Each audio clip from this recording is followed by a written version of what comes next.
going on, guys? The Comics Kid 2099 here to conclude my reviews of the Nemo spin-off trilogy from Alan Moore and Kevin O'Neill. This is a little sidequel to the League of Extraordinary Gentlemen series featuring Janie Dakar, the daughter of Captain Nemo.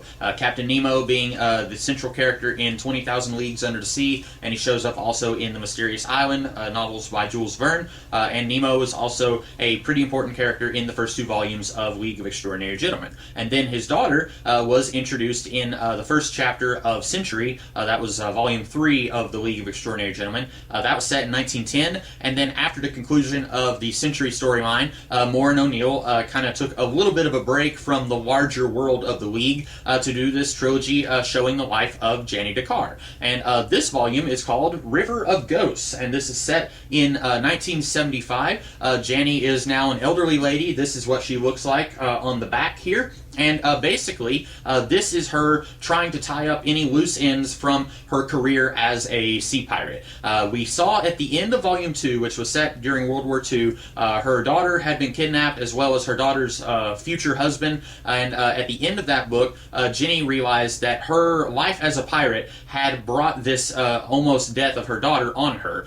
Because in Volume 1, that's set sometime in the 1920s, Nemo, or Jenny, she had stolen some stuff that belonged to Ayesha. Ayesha is a character from one of the H. Rider Haggard books. She is an immortal goddess of somewhere in Africa, the city of Kor, K-O-R. And anyway, Nemo, Jenny, had stolen some stuff that belonged to her, and so in World War II, Ayesha had formed an alliance with the Nazis, and then they had kidnapped what's his name? Robert.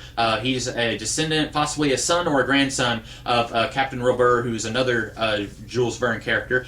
They had kidnapped him and seemingly killed Nemo's daughter, and so Jenny and her husband, they go to Berlin to try and rescue their family and allies. And then Jenny seemingly kills Ayesha there. Well, then this book starts with Jenny planning to go and follow reports of Ayesha resurfacing again. And she's saying, I know that I killed her. I have to make sure that this doesn't come back and bite us again.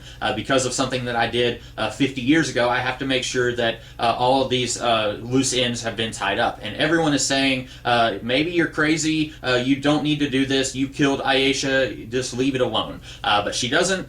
She takes a crew to go and investigate this, including a character, I believe, called Hugo Hercules. He is from some short novellas from the early 1900s, one of the early superhumans in modern fiction.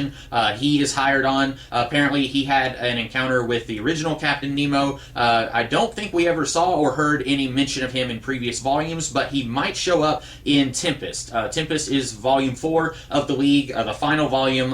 Also, as far as I know, the retirement of Alan Moore and Kevin O'Neill. They plan to just step out of comic books after this volume, The Tempest. I have not read The Tempest, but I have read about it, and I think Hugo Hercules does show up in that volume. But he shows up here working for Jenny. Also, Jenny's grandson, Jack, he shows up. He sneaks on the ship, and we kind of get to see some of the events of the story through his eyes. So everyone is talking about how Jenny is possibly crazy. She is seeing ghosts of people that have been with her on her past adventures. Mostly people who died in the previous two volumes. Her husband, and then all the people who died in Antarctica whenever she wanted to go and explore there.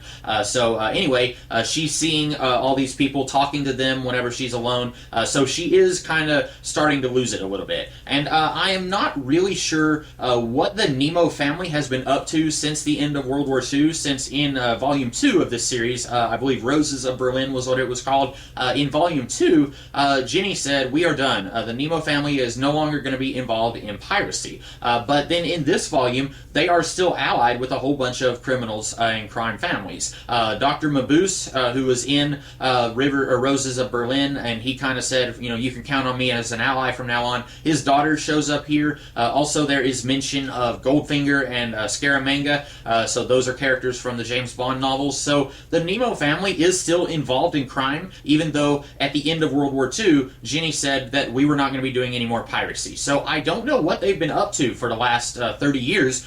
We did briefly see Jenny in a cameo in the 1969 section of League of Extraordinary Extraordinary Gentleman Century. And also, speaking of Jack showing up in this volume, he was briefly in the 2009 section, and might have even been a very young kid in 69, I'm not sure. Anyway, so basically this volume is kind of taking a lot from The Boys from Brazil and The Stepford Wives. Those are some novels written by the same guy. I can't remember his name, but it's taken quite a bit from those.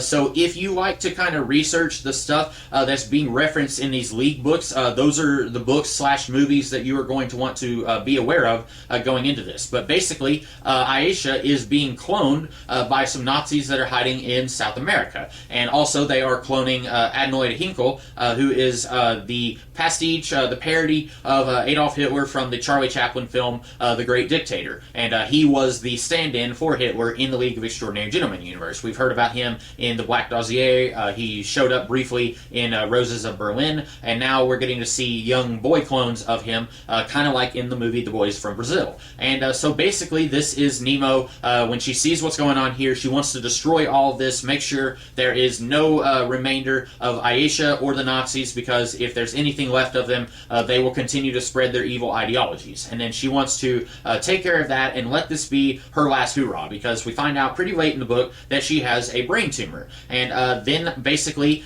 she decides to stay behind with the facility as it is blown up, and then we get a jump forward to the mid-80s where Jack is now I guess in his late teens, early 20s, and he is taking over the Nemo family dynasty, and he has erected a statue of his grandmother. And it's a nice little coda to this trilogy. And what I like about this is this kind of is the polar opposite of Century.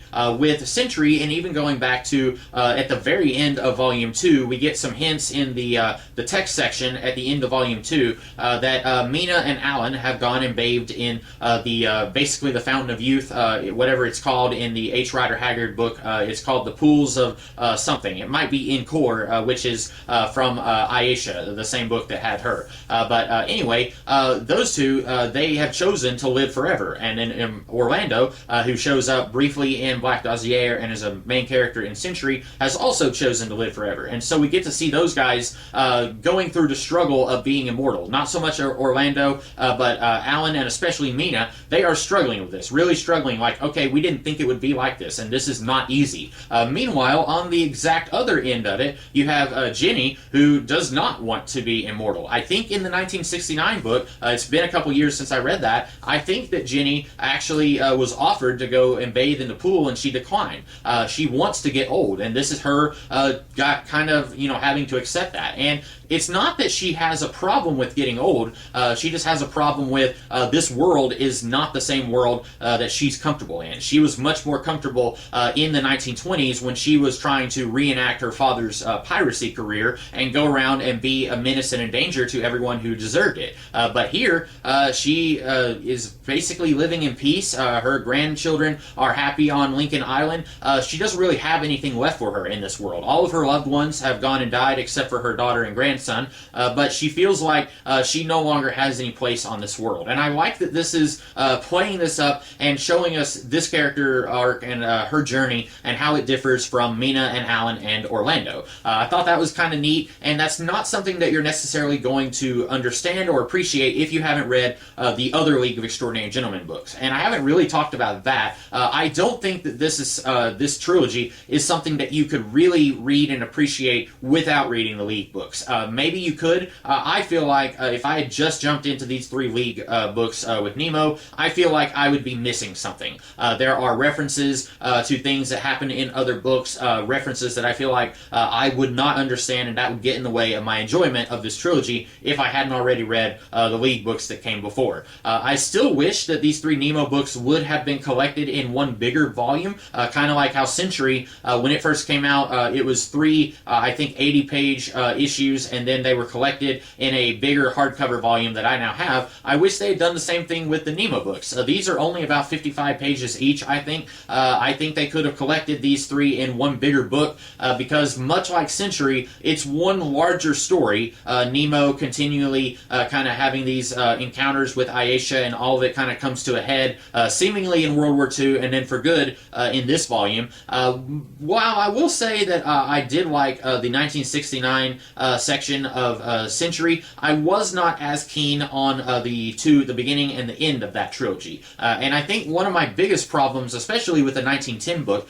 was that it was spending a lot of time setting up this character, Jenny Nemo, who didn't really have a whole lot to do in the rest of that storyline. And then it was setting up a lot of stuff for the overall story of Century, but that story on its own, 1910, didn't really work as a League of Extraordinary Gentlemen story. What I like about the Nemo trilogy is that each book stands perfectly well on its own. Like I said, you're probably going to want to be familiar with some of the other stuff in the League. If you just jump into Nemo Heart of Ice, you're probably going to be a little confused. I remember talking to a friend of mine years ago when Heart of Ice first came out, and he saw that there was going to be a Nemo book, and then he thought, oh, okay, I love Captain Nemo. He had read 20,000 Leagues Under the Sea, and so he wanted to read a comic book featuring Captain Nemo, and I had to explain to him, it's not that Captain Nemo, it's his daughter. And he said, Captain Nemo doesn't have a daughter. And I had to explain, yeah, in the comics he does.